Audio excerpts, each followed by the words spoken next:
Hello and welcome to the Unique CPA with your host, Randy Crabtree. We're committed to creating a thriving community of accounting professionals who are physically and mentally healthy, fulfilled, and energized by their work. Our ultimate goal is to elevate the reputation of the accounting profession and vastly improve the lives of those in it. The Unique CPA is brought to you by Tri-Merit, the specialty tax professionals. Today, we're doing something a little bit different. In celebration of International Podcast Day, we're featuring 6 clips from 6 of the all-time top-rated episodes of the Unique CPA. So let's jump right in, sit back, relax, and enjoy the show. Episode 3, Josh Lance.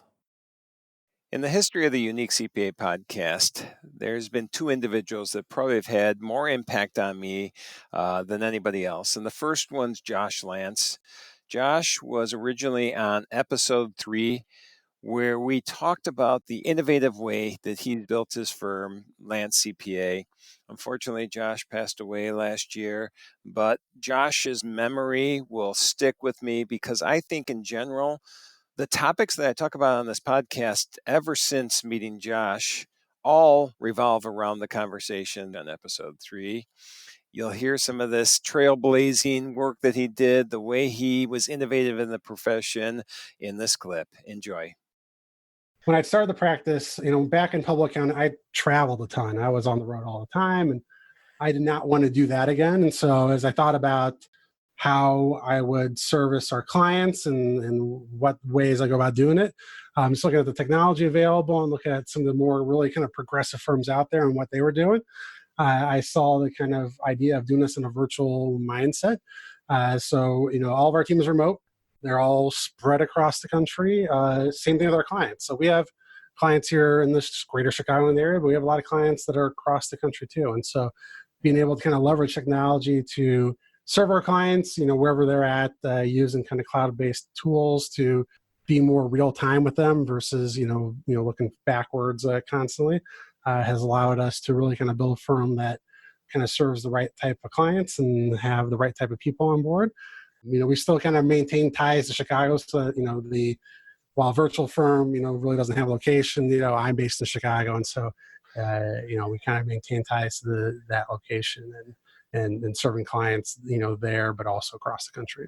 We have clients globally too, which is kind of fun. And it's exciting to, interact with some of those clients. We have some clients in Australia. And so, we'll do calls with them and it's 5:00 our time and it's the morning the next day for them. And we're still able to work and interact and get things done. So it's kind of exciting to be able to work with people globally and interact with them in that way. It's been pretty, I wouldn't say easy to get people on board, but it's, being virtual and having a remote team has definitely allowed us to kind of expand the type of people we try to hire and get the right people we want on board. People can kind of work when they want to work. We basically kind of establish, deadlines of when things need to be done and when things need to be get out to clients, but people can work, whatever works best for them. So we have a lot of people who have, kids in school. And so they'll work while their kids are in school and maybe work some at night or on the weekends or whatever kind of fits best in their calendar. But it's really allowed us to really attract really good people as a result of that, because we're offering something that most accounting firms don't offer or don't offer well. When I was in public accounting, my firm I was at, they started like kind of a flex time work arrangement type deal. But when it actually kind of played out in practice, those employees are kind of treated as second-class citizens, and the kind of boundaries there always got broken, and so it didn't work well. So having being this kind of virtual model allows us to really have kind of a good parameters of having remote work really well, and like I said, it gets us really good talents. Episode 54, Alan Colton. So this next clip will be Alan Colton and myself speaking back in November of 21. Alan really needs no introduction. I'm sure everybody listening to this podcast has heard who Alan is in the past, but Alan and I were talking about private equity. This was after one of the very first large private equity deals happened in the profession back in late 21. So Alan and I went over that. got his take on what's happening in the profession, his predictions, which will be really interesting to hear the predictions he made and what's happened, because he told us there was going to be a lot of private equity transactions happening. And I think his predictions were probably right on, but we will learn that together shortly. He also talked about the importance of bots. We really weren't using the word AI yet, but it's pretty interesting to see what Alan was predicting will happen in the profession. As you know, Randy, most accounting firms today will tell you getting business is not a problem. Right. Figuring out how to get the work done is darn near impossible. So you have the perfect storm. You have firms in need of capital. You have a generation of baby boomers, as you know, this decade, more are going to retire than the last 3 decades combined. You have a major transformation of the platform of public accounting, just called simply compliance to consulting. And in that compliance, not only is there going to be evaporation of compliance due to the bots, machine learnings, and blockchain and all those things, the marketplace is saying, I'm only going to pay so much for compliance work, but I will pay a lot of money for value-added type services. Yep. So private equity, the one thing I think they learned is we're not going to buy your whole business. We can't, because as alternative practice structure, non-CPAs can't own a audit firm. So similar to what H&R Block did with RSM, similar to what American Express did with some of the firms they acquired, similar to what CBIZ did. CBIZ to me, of those 3 public companies, was the lone survivor. It's 25 years later. If you've looked at their stock price recently, and you bought CBIZ stock 5 years ago at 6, I think it closed yesterday at 36. Wow. I mean, they have figured out how to have outside ownership within an accounting firm. Now, all that said, what private equity is looking to do is they break the companies apart, audit, we'll call it, in the case of EisnerAmper LLP. And then tax and consulting is, EisnerAmper Advisory or something like that. Everyone in the organization has business cards and is a part of the tax and consulting, unless you're just strictly audit. Then you're going to be on the other side of the house. Candidly, it's what gives a comfort to the regulators, right, just because of impairment of independence. Truth be known, many of the people that are going to do the work on the audit are leased from the advisory practice over to the audit practice. That's what I thought. And, there's a management fee then that goes from the audit practice back to the tax and consulting business. Episode 144, Tim Petrie. In this next clip, you hear a conversation between Tim Petrie and myself. Tim was actually managing partner, or is managing partner, of a firm that went down the PE path, a little bit smaller firm than what Alan and I were talking about in the last clip, but what Alan had alluded to would be happening in the profession. Tim explained how this whole private equity transaction worked and why it was beneficial to him and everybody that works at his firm, H.D. Davis. And in this clip from about 7 months ago, he extols the benefits he's seen from this partnership.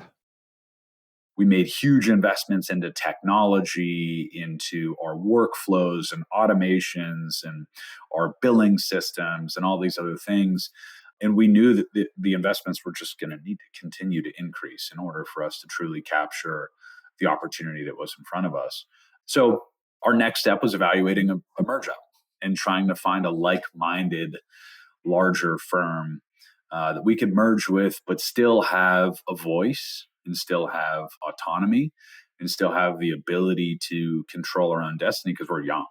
And if you don't have great people, and if you're not providing a great level of attention to those people, they're not going to provide a great service. And if you're not providing a great service, you're not going to be profitable. If you're not profitable, it's not a good investment, right? So that's been our thesis from day one. So to find a partner like that at that level that truly we connected with, is that being the first priority for us. We knew that this was an exciting potential marriage at that point. You consider the alternative of the two choices here, the devil you know versus the devil you don't. Our industry has become remarkably difficult to operate in. So I see this as we're going to get healthy, we're going to get stronger, we're going to get better as a result of this partnership, no matter what, as opposed to 5 to 7 years on my own, I'm going to survive.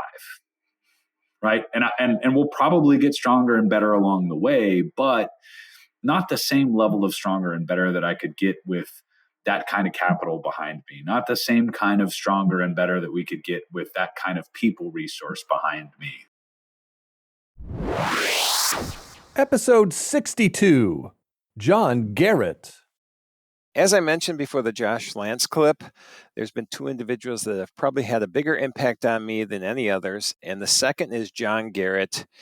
As I hope you all know, John wrote a book called What's Your And? What's Your And is something that I live, treating individuals as people, not as their job title. John's been on the show twice, and in this clip from a second appearance, he hits on how deeply important it is to actually humanize the people in our profession and value them as individuals. And about, 6 or 7 years ago, kind of married those two together, the corporate John and the comedian John. So that's where a lot of the speaking at conferences started. But then I had a guy remember me at one of the conferences. He told the meeting professional, I know John Garrett. That's the guy who did Comedy at Night. And I had never heard this guy's name in my life. And it's because he was in the tax department in my first PwC office. And I'm one of the cool accountants that doesn't know how taxes work. So I never met this guy. I never went to that floor. I never worked with him. I don't even know what he looks like. And yet 12 years later, he was like, I know John Garrett. And then he remembers me for all these other things, this hobby outside of work. And so that's how What's Your And started, is you're an accountant and something else, a beer connoisseur, a world traveler, a volunteer at the dog shelter, a ballroom dancer, a runner, a golfer, whatever it is that lights you up. And that's so much more fascinating and rich. And, there's so many cool people that are doing neat things around us that we don't take time to find out. And it's the greatest asset you have. It's the biggest impact on your firm is your people. The number one factor in the success of your firm is your people. It's not your software. It's not, how cool your office is. It's not, is there a parking garage in the building? No, it's your people. And so, you need to invest in that and care about that. And I think, one of the silver linings of the pandemic, I think, is now people are starting to realize, like, oh, wow, I need to care, about the whole person. Episode 128, Eric Green. This was a really fun episode with Eric that we did earlier this year, where he shared a couple of IRS horror stories, as the title of the episode referred to. And we will take a listen to one, which was actually a near miss for one of his clients. They just barely came to Eric in time to avoid a $500,000 mistake. So all the people that were kind of cruising along, taking their government money, not filing, not paying, that has all now come to an end. They've already come flooding in. I got referred clients who were non-filers. They'd had like horrific things happen to them in the last, 6-7 years. So first of all, for the IRS, you only have to file the last 6 years to be in compliance. It's in the Internal Revenue Manual. Most states have voluntary disclosure programs. The IRS has a voluntary disclosure program. It's really for criminal. It's not for civil. Okay. So civilly, if someone came to you and said, I haven't filed since 2000, you don't need to do 21 or 22 years of tax returns. The last 6, 17 through 22, they're good. They're in compliance. Most states vary, but anywhere from 3 to 7 years in most states. Before you just knee-jerk file joint, this couple gets referred to me, and thankfully we had draft returns. The CPA said, all right, Eric, we're going to file these, but they want to talk to you first. They're going to owe $650,000 and about $150,000 to the state. And I said, okay, so let's look at collection. She inherited their home in Lower Fairfield County, small home, but still $1.2 million, no mortgage. And she had been a corporate executive in New York, had rolled over her 401k to an IRA, about $500,000. He has a pickup truck and a small IRA. That's it. So I said, I think you should do married filing separate. She is a stay-at-home mom. They have a special needs child. He's a self-employed salesman. Call the CPA. And I said, look, run these married filings separate and let me see what the numbers are. So he called back and he said, now we're up closer to 800,000. So we're going to do joint. And I said, no, we're going to do separate. And he said, why would you do that? You're going to cost them 150,000. I said, no, I'm going to save her 650,000. She can pay. She's got a house worth 1.2, and cashing in the self-directed IRA, she can come up with 350,000 just like that. So they're going to end up full paying this. If we do married filing separate, now I'm in Connecticut. If you're in a community property state, it gets a little more complicated. But in one of the 41 separate property states, let's do married filing separate. She owes nothing. Her assets are off the table. He owes, but so what? I ended up doing an offer and compromise for him for $8,500. Oh, wow. And made 800,000 go away. Episode 147, Alnisha Jones.